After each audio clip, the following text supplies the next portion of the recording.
If an ambulance on duty suddenly collides with a privately owned car that is driving normally, who is actually responsible? The cause of the accident is quite simple.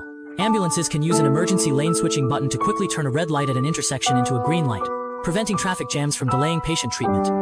At that moment, Heime's ambulance happened to be carrying an injured person, whose open fracture was causing severe bleeding, and needed to be rushed to the hospital as soon as possible. So, while driving, Heimei directly switched the traffic signal at the intersection.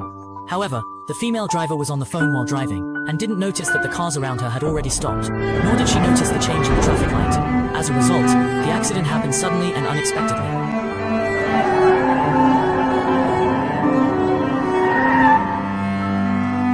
When Heimei regained her senses after the collision, she realized that the female driver was already completely unresponsive.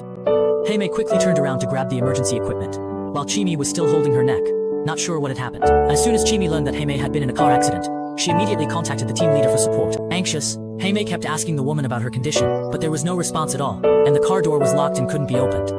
Just as the two, anxious and desperate, were about to break the car window, the team leader's backup arrived. According to regulations, Heimei was no longer allowed to participate in the rescue operation. Even though she pleaded earnestly, Lao Ba still took her away from the scene, while her teammates quickly pried open the car door. Chimi rushed forward to check the situation, and found that the woman's breathing had become extremely weak.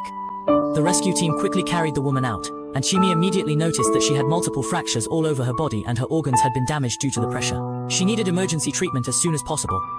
At this moment, Heimei's face was already covered in tears. All she could do was pray silently in her heart, and the intense fear made her whole body tremble. Fortunately, at this moment, Ashina arrived and quickly calmed her down, reminding her to pay attention to the upcoming questioning, as this accident would likely trigger a joint investigation by the police and the fire department. However, Heimei couldn't think about any of that right now, especially after seeing Eddie shake his head.